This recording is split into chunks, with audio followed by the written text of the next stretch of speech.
अहमदाबाद के इतिहासकार और लेखक रिजवान कादरी ने कांग्रेस नेता सोनिया गांधी को एक पत्र लिखकर भारत के पहले प्रधानमंत्री जवाहरलाल नेहरू से संबंधित निजी दस्तावेजों की वापसी, उनकी प्रतियां या उनके डिजिटल एक्सेस की मांग की। इन दस्तावेजों में नेहरू और Jayaprakash Narayan, Edwina Mountbatten, Albert Einstein, Aruna Asaf Ali, Vijaya Lakshmi Pandit और बाबू जगजीवन राम के बीच हुए पत्राचार शामिल है। कादरी, जो प्रधानमंत्री संग्रहालय और पुस्तकालय सोसाइटी के सदस्य हैं, इस मामले को उठाते हुए इन दस्तावेजों को सार्वजनिक शोध और ऐतिहासिक अध्ययन के लिए आवश्यक बताया है। इंडियन एक्सप्रेस के मुताबिक इन दस्तावेजों की वापसी का मामला पहली बार फरवरी 2023 में पीएमएमएल के वार्षिक बैठक में उठाया गया था। यह बैठक रक्षा मंत्री राजनाथ सिंह की अध्यक्षता में हुई थी, जिसमें यह चर्चा हुई थी कि सोनिया गांधी द्वारा 2008 में 51 बॉक्स वापस लिए गए थे। इन दस्तावेजों में नेहरू और एडवीना माउंटबेटन के बीच हुआ पत्राचार भी शामिल थे, जिनके बारे में कई बार सवाल उठाए गए। कुछ सदस्यों ने इस बात पर भी जोर दिया है कि इन पत्रों को वापस लाया जाए और यह सुनिश्चित करने के लिए फॉरेंसिक ऑडिट की मांग भी की है कि कोई महत्वपूर्ण दस्तावेज गायब न हो। कादरी ने पत्र में कहा कि नेहरू परिवार के प्रतिनिधि के रूप में सोनिया गांधी द्वारा कुछ निजी दस्तावेज 2008 में वापस ले लिए गए थे। ये दस्तावेज 51 बॉक्सों में थे और इनमें से कुछ को निजी और सरकारी दस्तावेजों के रूप में वर्गीकृत किया गया था। कादरी ने इन दस्तावेजों को पीएमएमएल में वापस लाने या उनकी प्रतियां उपलब्ध कराने का अनुरोध किया, ताकि वे शोधकर्ताओं और आम जनता के लिए उपलब्ध हो सकें। उन्होंने कहा कि अगर ये दस्तावेज वापस नहीं किए जा सकते तो उनका डिजिटलाइजेशन किया जा सकता है, ताकि उन्हें बिना नुकसान पहुंचाए संरक्षित रखा जा सके। कादरी ने सुझाव दिया है कि वे 2 योग्य सहायकों की मदद से इन दस्तावेजों को स्कैन कर सकते हैं, ताकि वे वैज्ञानिक दृष्टिकोण से व्यवस्थित और सुरक्षित रहें। उन्होंने कहा कि वे इस प्रक्रिया के खर्च को वहन करने के लिए तैयार हैं और इस बात का ध्यान रखेंगे कि दस्तावेजों की समय रेखा में कोई भी छेड़छाड़ ना हो। इस पूरे मामले पर सोनिया गांधी की ओर से भी अभी तक कोई आधिकारिक प्रतिक्रिया नहीं आई है। हालांकि कादरी ने अपने पत्र में आशा जताई है कि यह मांग राष्ट्रीय हित और इतिहास के सही अध्ययन के लिए की गई है और इसे स्वीकार किया जाएगा। उन्होंने कहा कि नेहरू के योगदान का निष्पक्ष और राजनीतिक प्रभाव से मुक्त अध्ययन किया जाना चाहिए, ताकि उनकी भूमिका को सही परिप्रेक्ष्य में समझा जा सके। यह मामला न केवल नेहरू के व्यक्तिगत दस्तावेजों की वापसी का है, बल्कि इससे जुड़ा एक बड़ा सवाल यह भी है कि ऐतिहासिक दस्तावेजों तक पहुंच कैसे सुरक्षित की जाए, ताकि राष्ट्र के इतिहास का सही ढंग से अध्ययन हो सके। कादरी जैसे इतिहासकारों का कहना है कि इन दस्तावेजों का महत्व इतना अधिक है कि इन्हें सिर्फ एक परिवार की निजी संपत्ति के रूप में नहीं देखा जाना चाहिए। इन्हें सार्वजनिक रूप से उपलब्ध कराना राष्ट्रीय हित में है और इस दिशा में उचित कदम उठाए जाने चाहिए। इस पूरी रिपोर्ट को लेकर के आपकी क्या कुछ राय है, हमें कमेंट बॉक्स में बताइए। तब तक के लिए देखते रहिए लाइव टीवी न्यूज। दिल्ली की नवनियुक्त मुख्यमंत्री आतिशी ने सोमवार को अपना कार्यभार तो संभाल लिया, लेकिन बतौर मुख्यमंत्री दिया गया अपना पहला हस्ताक्षरित आदेश उन्हें कुछ ही घंटों में वापस लेना पड़ गया। अब इस आदेश को जल्द ही नए सिरे से दोबारा जारी किया जाएगा। खबरों के अनुसार शनिवार को शपथ लेने के ठीक बाद आतिशी ने 1994 बैच के एक आईएएस अधिकारी को शीर्ष वेतनमान में मुख्यमंत्री की अतिरिक्त मुख्य सचिव एसीएस के रूप में नियुक्त करने का आदेश जारी किया था। एलजी की स्वीकृति के लिए इस आदेश को उन्होंने राजनिवास भी भेज दिया। जब यह आदेश राजनिवास पहुंचा तो उन्हें बताया गया कि उनके निजी स्टाफ में सेवा देने के लिए एसीएस स्तर का कोई स्वीकृत पद ही नहीं है।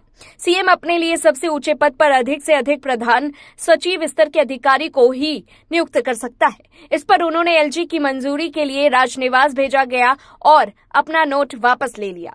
बताया जाता है कि आतिशी ने यह आदेश जारी करने से पहले उस अधिकारी से भी सलाह मशवरा नहीं किया था, जिन्हें वह अपना एसीएस बनाना चाह रही थी। यदि ऐसा होता तो शायद उन्हें नियमों की जानकारी मिल गई होती और बतौर सीएम उन्हें अपना पहला ही आदेश वापस लेने की नौबत भी नहीं आती। वहीं दिल्ली की नई मुख्यमंत्री आतिशी सोमवार को पदभार ग्रहण करने के बाद उस कुर्सी पर नहीं बैठी जिस पर सीएम रहते हुए अरविंद केजरीवाल बैठते थे। उस कुर्सी को उन्होंने अपनी कुर्सी के बगल में खाली रखा है। आतिशी ने कहा कि जैसे भारत ने 14 साल भगवान श्री राम की खड़ाऊ रखकर अयोध्या का शासन संभाला, वैसे ही मैं अगले 4 महीने तक दिल्ली सरकार चलाऊंगी। वहीं राज्यसभा सांसद स्वाति मालीवाल सीएम आतिशी पर भड़क गई। उन्होंने एक्स पर पोस्ट किया, सीएम पद का मजाक बनाकर रख दिया है। पूरी दिल्ली में सड़कें खराब और टूटी फूटी पड़ी हैं। सड़कों पर गंदगी और कूड़ा पड़ा रहता है। जगह जगह पानी की दिक्कत है। इस साल प्रदूषण से फिर दिल्ली गैस चैम्बर बनेगी। क्या तैयारियां चल रही हैं? मुश्किल से 3-4 महीने बचे हैं, उसमें भी चापलूसी को प्राथमिकता प्राथमिकता दी जा रही है। सीएम पद का मजाक बनाकर रख दिया गया है। पूरी दिल्ली में सड़कें खराब और टूटी फूटी पड़ी हैं। सड़कों पर गंदगी और कूड़ा पड़ा रहता है। जगह जगह पानी की दिक्कतें हैं। इस साल प्रदूषण से फिर दिल्ली गैस चैम्बर बनेगी, क्या तैयारी चल रही है? बता दें कि स्वाति मालीवाल ने आतिशी को सीएम बनाने पर भी सवाल खड़े किए थे। स्वाति मालीवाल ने अरविंद केजरीवाल के पूर्व पीए विभव कुमार और मारपीट का आरोप लगाया था। उन्होंने इस संबंध में केस भी दर्ज कराया था। मामले में पुलिस ने विभव कुमार को गिरफ्तार किया था। बाद में कोर्ट ने उन्हें जमानत दे दी। आतिशी दिल्ली की सीएम तो बन गई हैं, लेकिन उनका कार्यकाल 5-6 महीने का होने वाला है। दरअसल राजधानी में फरवरी में विधानसभा चुनाव होने वाले हैं। उस वक्त तक के लिए ही आम आदमी पार्टी ने उन्हें दिल्ली का सीएम बनाया है। आतिशी ने भी सीएम बनते ही ऐलान किया था कि दिल्ली का मुख्यमंत्री एक है और वो है अरविंद केजरीवाल। इस पूरी रिपोर्ट को लेकर के आपकी क्या कुछ राय है, हमें कमेंट बॉक्स में बताइए। तब तक के लिए देखते रहिए लाइव टीवी न्यूज। लोकसभा में नेता प्रतिपक्ष राहुल गांधी हाल ही अमेरिका यात्रा में प्रधानमंत्री नरेंद्र मोदी और भाजपा सरकार के खिलाफ काफी आक्रामक रहे। अमेरिका में उन्होंने कहा कि भारत में सिख समुदाय को कड़ा पगड़ी पहनने और गुरुद्वारा जाने की स्वतंत्रता नहीं है। ये तथ्यहीन है और अनगल आरोप समाज तोड़ने की कुटिल और निंदनीय साजिश। विडंबना यह है कि वे अमेरिका में सिखों के मामले में दिए गए अपना बयान पर कायम रहना चाहते हैं। वर्ष 1984 में इंदिरा गांधी की हत्या के बाद जब सिखों का कांग्रेस प्रायोजित कत्लेआम हुआ, तब जरूर सिख समुदाय में असुरक्षा की भावना रही, लेकिन अब वह इतिहास की बात है। राहुल गांधी कुछ भी बोल देते हैं और लोग पप्पू कहकर उनकी उपेक्षा कर देते हैं। राहुल को समझना होगा कि भारत का जनमानस शिष्ट आचरण, तर्क संगत विचार तथा शालीन भाषा पसंद करता है। उन्हें कुछ पूर्व प्रधानमंत्रियों के भाषण सुनने चाहिए, जिससे एक नेता के रूप में निखरने के लिए वे वंचित रवैया अपना सके। अभी तक के उनके व्यवहार में लड़कपन की झलक मिलती है, धीर गंभीर राजनीतिज्ञ की नहीं। नेतृत्व की लड़ाई में व्यक्तिगत छवि का बहुत महत्व होता है। उनकी स्पर्धा मोदी से है। यदि उन्हें राजनीति की जरा सी भी समझ है तो पता होगा कि देश विदेश में मोदी की छवि बहुत अच्छी है। क्या आक्रामक, अशिष्ट भाषा और बचकाना व्यवहार राष्ट्रीय स्तर पर राहुल को गंभीर और परिपक्व नेता बनने देगा? अभी तक किसी नीतिगत मुद्दे पर उन्हें गंभीर होते या तर्क करते नहीं देखा गया। एकाध अवसर पर आक्रामक हुआ जा सकता है, लेकिन साख तो गंभीर विचार और ठोस तर्क से ही बनती है। ऐसा ना हो कि आक्रामकता के सहारे पप्पू छवि से निकलने के प्रयास में उनकी छवि नोटरियस पप्पू की बने, जिससे उनको एवं कांग्रेस को फायदे के बजाय नुकसान हो जाए। विरोध की राजनीति विपक्षी दल का एक नैसर्गिक अधिकार है, लेकिन नेता प्रतिपक्ष राहुल गांधी को समझना होगा कि मोदी विरोध का केवल आंतरिक ही नहीं वरन ब्रह्मा पहलू भी है। चीन, पाकिस्तान और अनेक देश भारत के शत्रु हैं। अंतर्राष्ट्रीय मंचों पर सहभागी जन अपने देश को ही आगे रखते हैं, चाहे अपनी सरकार से उनके कैसे भी संबंध क्यों ना हो। लेकिन राहुल गैर जिम्मेदाराना ढंग से अपने ही देश को नीचा दिखाते फिरते हैं। आज भारत की छवि सफल लोकतंत्र और तेजी से बढ़ती हुई अर्थव्यवस्था के रूप में बनी है, तो विदेशी धरती पर यह कहना कहां तक उचित है कि भारत में लोकतंत्र खत्म हो गया। सरकार संविधान पर हमला कर रही है। मोदी सबको डराते हैं। सरकार उनके विचारों को दबाने का प्रयास कर रही है। सरकार ने संवाद के सभी रास्ते बंद कर दिए हैं और इसीलिए उनको यात्रा द्वारा जनता से सीधे संवाद करना पड़ा कि उनकी वजह से सबका डर खत्म हो गया है और भारत में उन्होंने ही सबसे पहली बार प्यार का विचार प्रस्तुत किया।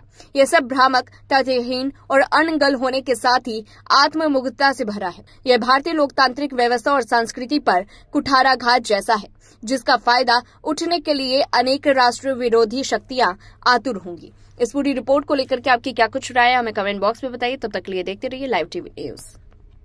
अमेरिका यात्रा के दौरान सिखों के संदर्भ में दिए गए अपने बयानों को लेकर राहुल गांधी ने जिस तरह यह कहा कि उन्होंने वहां कुछ गलत नहीं कहा था और भाजपा झूठ फैलाकर उन्हें चुप कराना चाहती है, उससे यदि कुछ स्पष्ट होता तो यही कि वे अपने विभाजनकारी एजेंडे को आगे बढ़ाने पर आमदा हैं।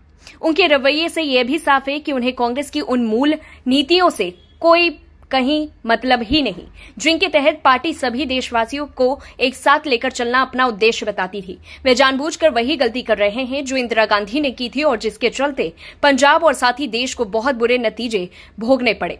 लगता है कि वे अपनी दादी की गलती से कोई सबक सीखने को तैयार नहीं और यह आश्चर्यजनक है कि उनकी सेहत पर इससे भी कोई फर्क नहीं पड़ा कि खालिस्तानी आतंकी गुरपत वंत सिंह पन्नू ने उनके बयान को सही ठहराया और उसे अपने पक्ष में भुनाने में जुट गया। अच्छा होता कि राहुल गांधी इस पर विचार करते कि उन्होंने अपने आपत्तिजनक बयान से खालिस्तानियों को खुराक देने का ही काम किया है। उन्होंने सिखों को लेकर अमेरिका में दिए गए अपने बयान का बचाव करते हुए यह प्रश्न भी पूछा कि क्या भारत ऐसा देश नहीं होना चाहिए जहां हर सिख बिना डरे अपने धर्म का पालन कर सके। आखिर उन्हें यह अभ्यास कैसे हो गया कि भारत ऐसा देश नहीं है?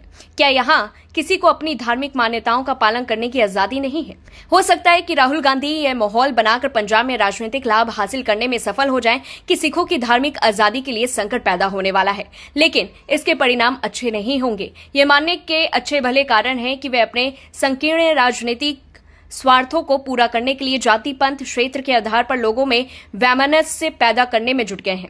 इसकी अनदेखी नहीं की जा सकती है कि उन्होंने केवल सिखों की धार्मिक आजादी को लेकर ही बेतुका बयान नहीं दिया, बल्कि वे जाति गणना पर जिस तरह जोर देने में लगे हुए हैं उससे भी जातिगत वैमनस्य को बल मिल रहा है। इसे और बल देने के लिए वे आरक्षण को लेकर भी यह झूठ फैलाने में लगे हुए हैं कि उसे हटाने की साजिश रची जा रही है। यह भी किसी से छिपा नहीं कि उन्होंने किस तरह से यह दुष्प्रचार किया कि मोदी सरकार संविधान बदलने का इरादा रखती है। कम से कम कांग्रेस को तो इसका आभास होना ही चाहिए कि विभाजनकारी राजनीति के कैसे दुष्परिणाम होते हैं। इससे अधिक दुर्भाग्यपूर्ण और कुछ नहीं कि जो कांग्रेस देश की आजादी का श्रेय लेती है उसका ही नेता देश के सामाजिक ताने बाने को क्षति पहुंचाने का काम कर रहा है। राहुल गांधी के इस बयान के बाद विवाद बढ़ गया था। भारतीय जनता पार्टी ने उन पर जमकर हमला बोला। बीजेपी ने दावा किया कि कांग्रेस नेता ने विदेशी धरती पर संवेदनशील मुद्दे पर बोलकर खतरनाक नैरेटिव बनाने की कोशिश की। कांग्रेस नेता की टिप्पणियों पर प्रतिक्रिया देते हुए केंद्रीय मंत्री हरदीप सिंह पुरी ने कहा था कि राहुल गांधी जब भारत में थे तो उन्होंने कभी भी सिखों के बारे में बात नहीं की। जब वे सत्ता में थे तो किस सरकार ने राक्षसों को जन्म दिया, उन्हें यह पता लगाने के लिए सोचना होगा कि ऐसा क्यों हुआ। यह झूठ पर आधारित कहानी थी। इस पूरी रिपोर्ट को लेकर के आपकी क्या कुछ राय है हमें कमेंट बॉक्स में बताइए। तब तक के लिए देखते रहिए लाइव टीवी न्यूज। कर्नाटक के मुख्यमंत्री सिद्धरमैया और उनके परिवार के खिलाफ मुडा जमीन घोटाले मामले में जांच के आदेश दिए जाने के हाईकोर्ट के फैसले के बाद अब बीजेपी हमलावर हो गई है। बीजेपी ने मुख्यमंत्री सिद्धरमैया को घेरते हुए इस्तीफा देने की मांग शुरू कर दी है। कर्नाटक बीजेपी अध्यक्ष BY विजेंद्र का कहना है कि बीजेपी भ्रष्ट प्रदेश की भ्रष्ट कांग्रेस सरकार और पिछले 2 महीने से भ्रष्ट मुख्यमंत्री के खिलाफ लड़ रही है। जब बीजेपी मुडा घोटाले का मुद्दा उठाया तब इस याचिका के विरोध में डाली गई मुख्यमंत्री की याचिका को हाई कोर्ट ने खारिज कर दिया। हाई कोर्ट के न्यायाधीश ने कहा है कि कानून के समक्ष सभी समान हैं। मैं मुख्यमंत्री सिद्धरमैया से इस्तीफा देने की मांग करता हूं। कर्नाटक उच्च न्यायालय ने मुडा घोटाले में अभियोजन के लिए राज्यपाल की मंजूरी को चुनौती देने वाली मुख्यमंत्री सिद्धरमैया की याचिका खारिज किए जाने पर बीजेपी नेता CT रवि का कहना है कि कानून सबके लिए समान है। कर्नाटक हाईकोर्ट के फैसले के बाद CM सिद्धरमैया को इस्तीफा देना चाहिए। इस तरह के आरोप के बाद कुर्सी पर बैठना उचित नहीं है। बड़े बड़े वकीलों ने मुख्यमंत्री के सपोर्ट में दलीलें दी, लेकिन हाईकोर्ट के सामने एक न चली। मुख्यमंत्री सिद्धरमैया एक भ्रष्ट नेता है। वहीं आपको बता दें कि सिद्धरमैया की तरफ से कांग्रेसी वकील अभिषेक मनु सिंघवी दलील दे रहे थे। दूसरी तरफ बीजेपी की मांग पर कांग्रेस ने भी जवाब दिया है।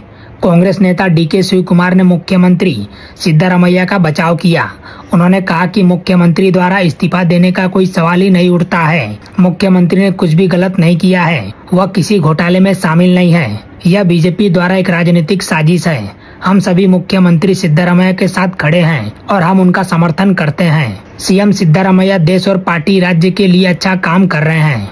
घोटाले को लेकर आपको बता दें कि सिद्धरमैया, उनकी पत्नी पार्वती, बेटे और मुडा आयुक्त पर आरोप है कि मुख्यमंत्री सिद्धरमैया की पत्नी की 3 एकड़ 16 गुंठा जमीन मुडा ने अधिग्रहित की। मुख्यमंत्री की पत्नी पार्वती को भी फायदा पहुंचाया गया। मैसूरू के बाहर केसारे में पार्वती सिद्धरमैया की ये जमीन थी, जिसे उनके भाई मल्लिकार्जुन स्वामी ने 2010 में बतौर गिफ्ट दिया था। मुडा पर आरोप है कि पार्वती की जमीन के एवज में विजयनगर के महंगे में 3 और 4 फेज में 14 साइट दे दी।